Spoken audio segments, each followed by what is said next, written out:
အားလုံးပဲမင်္ဂလာပါ UK Match ရဲ့ Facebook နဲ့ YouTube Channel ကနေကြိုဆိုပါရစေ Chelsea အသင်းရဲ့နီးပြအသစ်ဖြစ်လာတဲ့ Thomas Tuchel ကတော့နီးပြဖြစ်ပြီးချင်းမှာပဲအသင်းရဲ့အသင်းသားတွေနဲ့တူညပိုင်း training session လုပ်ခဲ့တယ်အဲ့ဒါအပြင်နီးပြအသစ်ကခံစစ်ပိုင်းတွေလုံးဝကိုပြင်ဆင်ဖို့အတွက်သူတို့အနေနဲ့နောက်ခံလူတစ်ယောက်ကိုစပြီးပြစ်မှတ်ထားလာတယ်စောပိုင်းတော့ကတော့သူ့ရဲ့အသင်းဟောင်းက Marquinhos ကိုခေါ်ဖို့လုပ်နေတယ်လို့သတင်းတွေထွက်ခဲ့ပေမဲ့ PSG အသင်းကသူတို့ရဲ့အသင်းကောင်းဆောင်လည်းဖြစ်တဲ့ Marquinhos ကိုရောင်းချဖို့မဖြစ်နိုင်တဲ့အနေအထားကြောင့် Thomas Tuchel ကတော့သူ့အနေနဲ့ RB Leipzig ရဲ့နောက်ခံလူဒီယောဥပမခါနိုကိုအရခေါ်ယူဖို့ပြစ်မှတ်ထားနေတယ်လို့ဆိုလိုက်ပါတယ်။ Chelsea မှာခံစီမှု၄ယောက်ရှိပေမဲ့သူ့စိတ်ကြိုက်ခံစီမှု2ယောက်သာရှိကြောင်းနဲ့ကစားမ2ယောက်ကိုတော့သူအသင်းကကြောင်းချသွားမှာဖြစ်တယ်လို့ဆိုထားပြီးတော့ဥပမခါနိုဟာ Thomas Tuchel ရဲ့အဓိကပြစ်မှတ်ဖြစ်တယ်လို့ဆိုပါတယ်။ချိန်ထဲမှာပဲ Chelsea အသင်းကတိုက်စစ်ပိုင်းလဲအားနေနေတဲ့အချိန်မှာသူ့အနေနဲ့ Borussia Dortmund ရဲ့တိုက်စစ်မှုဟာလန်ကိုလည်းပြစ်မှတ်ထားနေတယ်လို့ဆိုပါတယ်။ဟာလန်ဟာလက်ရှိမှာဥရောပထိပ်တန်းကလပ်တွေအားလုံးကခေါ်ချင်နေကြတာအသက်19နှစ်ပဲရှိတယ်။ခြေစွမ်းပြတဲ့သူ့ကို Manchester United, Liverpool, Chelsea အပါအဝင်ထိပ်တန်းကလပ်တွေကလည်းခေါ်ချင်တယ်။ Thomas Tuchel ကတော့ဟာလန်လူကစားမမျိုးကို PSG အသင်းမှာတည်းကလိုချင်ခဲ့တာဖြစ်လို့ Chelsea အသင်းကဝယ်ယူနိုင်မှုကိုပါကြိုးပမ်းသွားဖို့ရှိပြီးတော့စောင်းရာသီထက်နွေရာသီမှာအရခေါ်ယူဖို့ပြစ်မှတ်ထားနေတယ်လို့ဆိုပါတယ်။ Chelsea ရဲ့ဘယ်နောက်ခံလူ Marcos Alonso ကတော့လာလီဂါထိပ်သီးကလပ်ဘာဆိုနာအသင်းကခေါ်ယူဖို့စိတ်ဝင်စားနေတယ်လို့ဆိုပါတယ်။ဘာဆိုနာအသင်းက Chelsea ကနေရောင်းချပွဲရှိပြီးတော့အသင်းကထွက်ဖို့ပြင်ဆင်နေတဲ့ Alonso ကိုစိတ်ဝင်စားနေတယ်။ Alonso ကိုယ်တိုင်ကလည်းသူ့အနေနဲ့စပိန်ကိုပြန်ဖို့လုပ်နေတာကြောင့်ဘာဆိုနာအသင်းဘက်ကလိုချင်နေတယ်လို့ဆိုပါတယ်။ဘာဆိုနာဘက်ကတစ်ချိန်တည်းမှာပဲ Marcos Alonso အပြင် Valencia ရဲ့ဘယ်နောက်ခံလူဂါယာကိုလည်းခေါ်ချင်တယ်။ဂါယာဟာလက်ရှိမှာစပိန်လက်ရွေးစင်ရဲ့အဓိကနောက်ခံလူဖြစ်လာပြီးဒါကြောင့်ဂါယာကိုဘာဆိုနာအသင်းဘက်ကစောင့်ကြည့်နေပြီးတော့ Jordi Alba နဲ့အပြိုင်အသင်းမှာဆက်ထားဖို့လိုချင်နေတဲ့ Jordi Alba ကိုကြော်ပြီးတော့နီးပြ Luis Enrique ကဂါယာကို first choice ဖြစ်ရွေးခဲ့ပြီးနောက်ပိုင်းမှာဘာဆိုနာအသင်းကအိုက်စပိန်နောက်ခံလူကိုစိတ်ဝင်စားနေတဲ့အကြောင်းမာကာသတင်းစာကဖော်ပြထားတာပါတရုတ်စူပါလိဂကနေပြန်လာခဲ့ပြီးတော့ဥရောပထိပ်တန်းကလပ်အသင်းကိုပြောင်းရွှေ့ဖို့ပြင်ဆင်နေတဲ့ Rafael Benitez ကိုနာပိုလီအသင်းကဆက်သွယ်ခဲ့တယ်လို့ဆိုပါတယ်ဂတ်တူဆိုရဲ့နေရာမှာအစားထိုးဖို့အတွက်နာပိုလီက Benitez ကိုစောင့်ကြည့်နေတယ်လို့ဆိုခဲ့ပြီးတော့နာပိုလီဟာသူတို့ရဲ့နီးပြဟောင်းဖြစ်တဲ့ Rafael Benitez ကိုပြန်လည်ခန့်ကျင်တယ်လို့ဆိုပါတယ်စပိန်လူမျိုးနီးပြကတော့သူ့အနေနဲ့နာပိုလီအသင်းပဲဖြစ်ဖြစ်ဥရောပထိပ်တန်းကလပ်အသင်းကိုလာမဲ့အလုပ်အတွက်လက်ခံသွားဖို့ရှိကြောင်းနဲ့ထိပ်တန်းကလပ်တွေကိုသူစောင့်မျှော်လျက်ရှိတယ်လို့ဆိုလိုက်တာပါ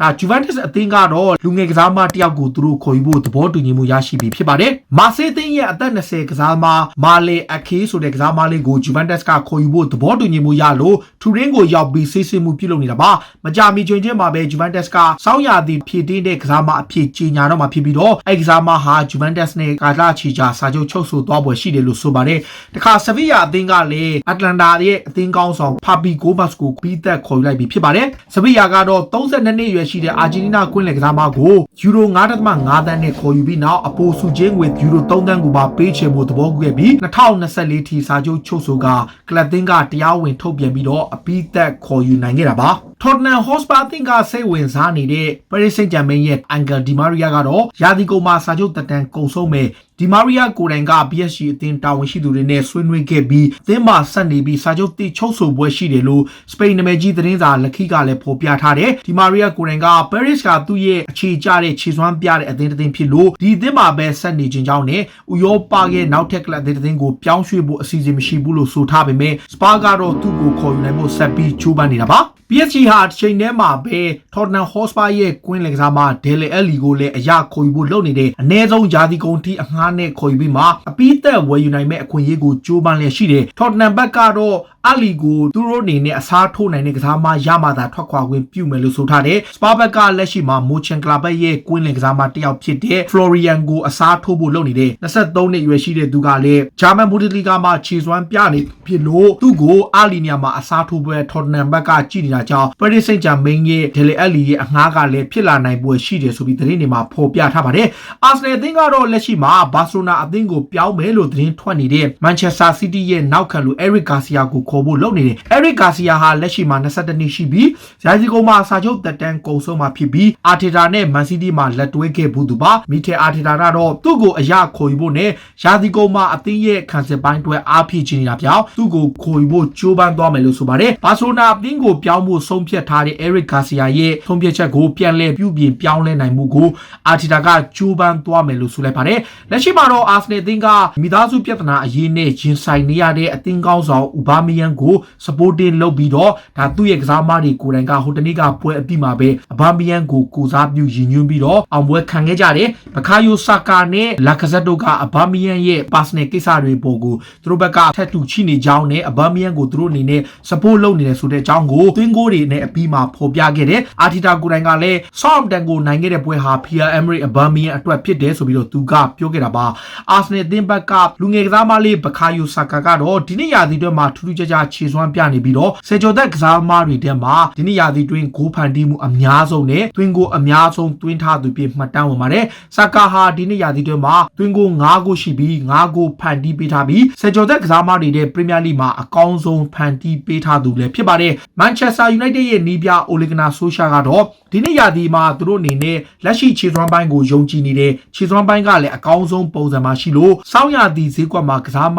တစ်ခေါ်ယူဖို့မသေးကြဘူးလို့ဆိုလိုက်ပါတယ်ဒါပေမဲ့နွေရာသီမှာတော့သူတို့ပြစ်မှတ်တွေအားလုံးကိုဆက်ပြီးတော့ကြိုးပမ်းသွားမယ်လို့ဆိုပါတယ်ဒီချိန်ထဲမှာ United ကစောင်းရာသီဈေးကွက်မှာလူမဝယ်ဘူးလို့ Solskjaer ကဆိုထားပေမဲ့လည်း Hoffenheim ရဲ့ကစားမတယောက်ကိုတော့ Manchester United ကဆက်သွယ်ကြောင်း German media တွေမှာဖော်ပြထားတယ် Hoffenheim ရဲ့ကွင်းလယ်ကစားမ Christoph ကို United ကဆက်သွယ်လာတဲ့အကြောင်းဆိုထားတယ်22နှစ်အရွယ်ရှိတဲ့အဲ့ဒီကစားမဟာ Bundesliga မှာခြေစွမ်းပြနေသူဖြစ်ပြီးတော့ Manchester United ကသူ့ရဲ့ခြေစွမ်းကိုစောင့်ကြည့်လေ့လာနေတယ်လို့ဆိုထားတယ်ဒါပေမဲ့လက်ရှိနေထားရသူ့ရဲ့စာချုပ်က2023ခုထိရှိတယ်ဂျာမန်ကလပ်ကတော့နွေရာသီမှသာသူ့ကိုရောင်းချသွားဖို့ရှိတယ်လို့ဆိုပါတယ် United အနေနဲ့ကွင်းလယ်ကစားမ Declan Rice ကိုကြိုးပမ်းပွဲရှိနေပါတယ်လက်ရှိမှာတော့လမ်းပတ်မရှိတော့တာကြောင့် Declan Rice ကို United အသင်းတွေကပဲအရာခေါ်ယူဖို့အခွင့်အရေးရှိလာတာပါ Watson ကတော့သူတို့ရဲ့ကွင်းလယ်ကစားမကိုပေါင်တန်း80တတ်မှတ်ထားတဲ့ချိန် Solskjaer ကိုယ်တိုင်ကလည်း Declan Rice ကိုသူတို့ရဲ့ကွင်းလယ်ပိုင်းမှာအားဖြည့်ချင်နေတာကြောင့်တကယ်လို့များဖော့ပါတာအသင်းကထွက်သွားရင်သူ့နေရာမှာအစားထိုးဖို့ယာထားတယ်လို့ဆိုပါတယ်တခါ Real Madrid အသင်းကလည်းသူတို့ရဲ့အဓိကကစားမဖြစ်တဲ့ Sergio Ramos နဲ့ Lucas Vazquez တို့နှစ်ယောက်ကိုတက်တန်းတိုးစာချုပ်ချုပ်ဆိုဖို့အဆင်မပြေသေးပဲဖြစ်နေတယ် Real ကအဲ့ကစားမနှစ်ယောက်ကိုတက်တန်းတိုးခြင်းနဲ့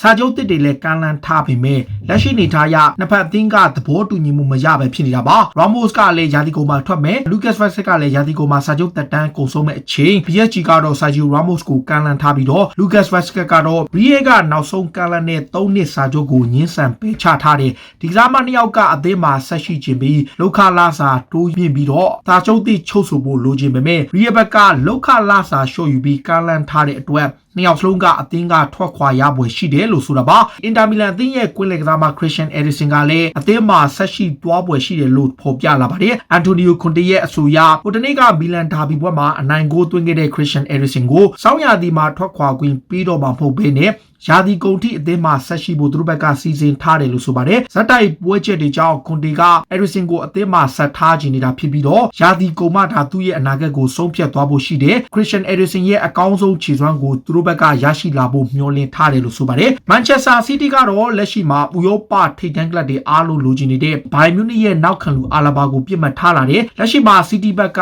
Bayern နောက်ခံလူကိုမြင်မာတဲ့လောက်ခလာစာနဲ့ကမ်းလှမ်းလိုက်တယ် Real Madrid ကတနစ်ကိုယူရို17တန်းကနေအပို73တန်းထိရရှိနေမဲ့စာချုပ်တစ်တစ်ခုကိုကမ်းလှမ်းထားလို့ Bayern ကလည်းသူ့ရဲ့ယူရို73တန်းကိုပိုမပေးနိုင်ဘူးလို့ဆိုထားတယ် Man City ကတော့သူ့ကိုယူရို73တန်းပြင်အပိုစုချင်းငွေနဲ့လက်မှတ်ထိုးခြင်းတွေနဲ့ပေးပြီးတော့ကမ်းလှမ်းသွားဖို့စီစဉ်ထားတယ် Manchester City ဘက်ကအာလာဘာလိုထိတ်တန်းရှိတဲ့ဘယ်နောက်ခံလူသာမကဘိုးနောက်ခံလူဖြစ်ပါကစားနိုင်တဲ့သူ့ကိုခေါ်ယူခြင်းနေပြီးတော့ဖက်ဂွာဒီယိုလာကအရခေါ်ယူဖို့ကြိုးပမ်းနေတာပါမန်စီးတီးနဲ့ဟိုတနေ့ကဝက်စ်ဘွန်ကို9ဂိုးပြတ်တဲ့နိုင်ကြီးပြီးအချိန်မှာပရီးမီယာလိမှာဘိုးဆွဲဖို့ရေပန်းစားဆုံးဖြစ်လာပါတယ်စီးတီးကလက်ရှိမှာအကောင်းဆုံးပုံစံနဲ့ပြိုင်ပွဲရက်မှာ10ပွဲဆက်နိုင်ပွဲရရှိပြီးတော့ပရီးမီယာလိမှာလည်း6ပွဲဆက်နိုင်ထားတာပါဂွာဒီယိုလာအသင်းက2019-18တုန်းကအသင်းမျိုး2019-20တုန်းကအသင်းပုံစံမျိုးအကောင်းဆုံးပုံစံခြေစွမ်းကိုပြန်ရထားပြီးတော့သူတို့အသင်းဟာတိုက်စစ်မှုတွေမရှိသည့်တိုင်အောင်အကောင်းဆုံးခြေစွမ်းကိုဆက်ထိန်းထားနိုင်တယ်လို့ဆိုပါတယ်။ Kevin De Bruyne ဒဏ်ရာရနေပေမဲ့သူ့နေရာကိုအစားထိုးကစားနိုင်တဲ့ကစားသမားတွေလည်းရှိလို့စီးတီးအနေနဲ့ဒီယာဒီမှာစူဖလားတွေအားလုံးကိုအဓိကစင်ခေါ်နိုင်စွမ်းရှိတယ်လို့ဂွာဒီယိုလာကဆိုခဲ့တာပါ။လီဗာပူးတင်တဲ့လက်ရှိမှာ Borussia Dortmund ရဲ့လူငယ်ကစားသမားလေး Reina ကိုခေါ်ခြင်းနဲ့ Dortmund ကလက်ရှိမှာဗန်နာရေးဆိုင်ရာအခက်အခဲ ခဲတွေရှိနေပြီးတော့ပေါင်တန်း20တန်း30လောက်ဆုံးရှုံးနေတဲ့အချိန်မှာ